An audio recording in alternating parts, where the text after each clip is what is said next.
wabarakatuh. Perkenalkan, nama saya Nadia Gusti Ayu dari Universitas Muhammadiyah Riau, Fakultas Ekonomi dan Bisnis, jurusan saya yaitu Manajemen.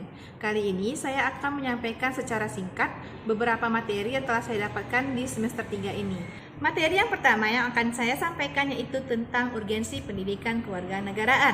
Menurut saya pribadi, kewarganegaraan itu diperlukan untuk mendidik warga negara muda agar mampu merawat dan menumbuhkan modal sosial untuk membangun negara bangsa dan memiliki kekayaan jiwa sehingga strategisnya posisi geografis, geoekonomi, dan geopolitik Indonesia serta multikultur moralnya bangsa Indonesia dapat membawa kesejahteraan bagi kehidupan bersama.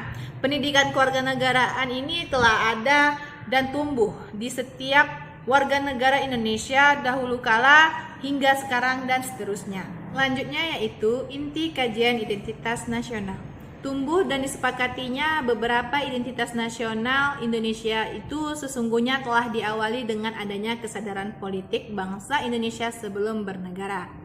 Hal demikian sesuai dengan ciri-ciri dari pembentukan negara-negara model mutakhir. Kesadaran politik itu adalah tumbuhnya semangat nasionalisme, semangat kebangsaan sebagai gerakan menantang penjajahan dan mewujudkan negara Indonesia. Dengan demikian, nasionalisme yang tumbuh kuat dalam diri bangsa Indonesia turut mempermudah terbentuknya identitas nasional Indonesia. Selanjutnya, yang ketiga, dinamika dan tantangan integrasi nasional. Integrasi nasional adalah usaha dan proses mempersatukan perbedaan-perbedaan yang ada pada suatu negara sehingga terciptanya keserasian dan keselarasan secara nasional. Seperti yang kita ketahui, Indonesia merupakan bangsa yang sangat besar baik dari kebudayaan maupun wilayahnya. Di satu sisi hal ini membawa dampak positif bagi bangsa karena kita bisa memanfaatkan kekayaan alam Indonesia secara bijak atau mengelola budaya yang melimpahkan untuk kesejahteraan rakyat. Namun, selain menimbulkan sebuah keuntungan, hal ini juga akhirnya menimbulkan masalah yang baru. Kita ketahui dengan wilayah dan budaya yang melimpah itu akan menghasilkan karakter atau manusia-manusia yang berbeda pula sehingga dapat mengancam keutuhan bangsa Indonesia. Yang keempat yaitu inti kajian negara dan konstitusi. Negara merupakan suatu organisasi di antara sekelompok atau beberapa kelompok manusia secara bersama-sama mendiami suatu wilayah tertentu dengan mengakui adanya suatu pemerintahan yang mengurus tata tertib dan keselamatan sekelompok atau beberapa kelompok manusia yang ada di wilayahnya. Konstitusi diartikan juga sebagai peraturan yang mengatur suatu negara, baik yang tertulis maupun yang tidak tertulis. Konstitusi memuat aturan-aturan pokok atau fundamental yang menopang berdirinya suatu negara. Antara negara dan konstitusi mempunyai hubungan yang sangat erat karena melaksanakan konstitusi pada dasarnya juga melaksanakan dasar negara. Pancasila sebagai alat yang digunakan untuk mengesahkan suatu kekuasaan dan mengakibatkan Pancasila cenderung menjadi ideologi tertutup. Sehingga Pancasila bukan sebagai konstitusi melainkan Undang-Undang Dasar 1945 yang menjadi konstitusi di Indonesia. Jadi, konstitusi secara singkat dapat dikatakan undang-undang. Di sisi lain sebagai hukum dasar, aturan, dapat juga hukum tidak tertulis. Sangat penting, misalnya pada pasal 7 Undang-Undang NKRI 1945 yang mengatur masa jabatan presiden 5 tahun. Selanjutnya saya akan menyampaikan hubungan negara dan warga negara. Hubungannya yakni bahwa negara harus selalu dapat menciptakan kehidupan yang baik bagi warga negaranya dengan mampu memenuhi hak-hak dari warga negaranya. Adapun seorang warga negara sudah semestinya melakukan berbagai kewajibannya terhadap negaranya, seperti menjaga lingkungan negara, mempertahankan dan menjaga keamanan negara. Jadi inti dari hubungan negara dan warga negara adalah timbal balik adanya hak dan kewajiban. Di satu sisi memiliki hak, di satu sisi lain juga terdapat tanggung jawab. Selanjutnya yaitu teori dan penerapan demokrasi di Indonesia.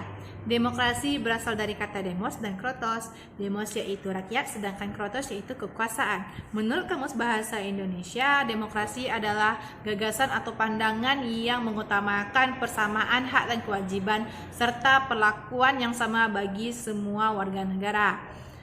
Sistem demokrasi bukanlah sistem yang sempurna, akan tetapi sistem ini dirasa lebih mengakomodir.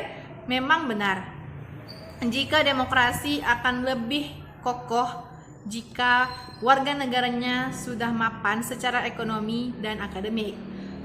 Sebagai generasi muda atau generasi penerus yang juga mempengaruhi pemimpin mana yang baik untuk dipilih. Selanjutnya yaitu makna Indonesia sebagai negara hukum dan penegakan HAM.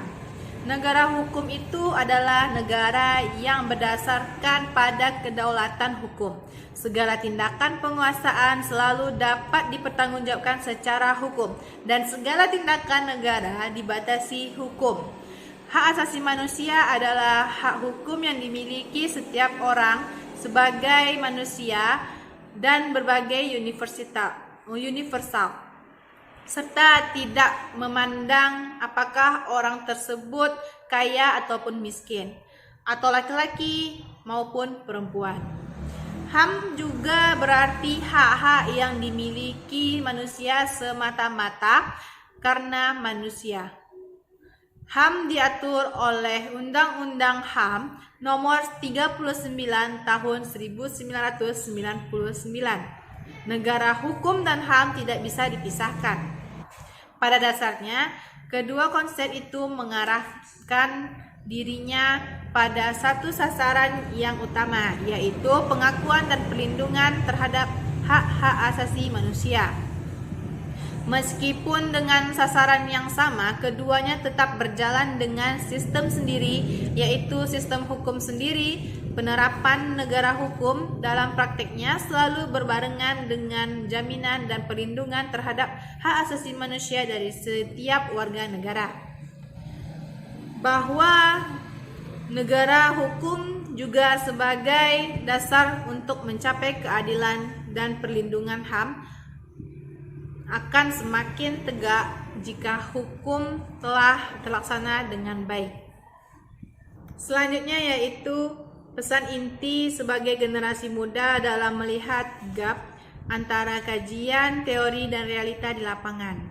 Salah satu contoh kasusnya yaitu bisa kita lihat di negara Indonesia ini, pemerintah telah membangun sebuah lembaga yang bernama kantor pajak. Kantor pajak berfungsi untuk menampung semua data dan data warga negara Indonesia wajib membayar pajak. Akan tetapi masih banyak warga negara yang seharusnya membayar, dia tidak melaksanakan kewajibannya sebagai warga negara untuk membayar pajak. Kita sebagai generasi muda, bahwa kewajiban untuk membayar pajak adalah kewajiban yang mutlak bagi warga negara Indonesia yang mempunyai tanggungan tersebut. Salah satu bentuk dari pengabdian kita terhadap negara ini adalah dengan membayar pajak. Itulah kewajiban warga negara Indonesia. Kemudian hasil dari uang pajak tersebut akan digunakan oleh pemerintah untuk kepentingan negara. Dan inilah salah satu upaya negara untuk membela negaranya. Sekian dari saya. Jika ada kesalahan kata, mohon maaf. Assalamualaikum warahmatullahi wabarakatuh.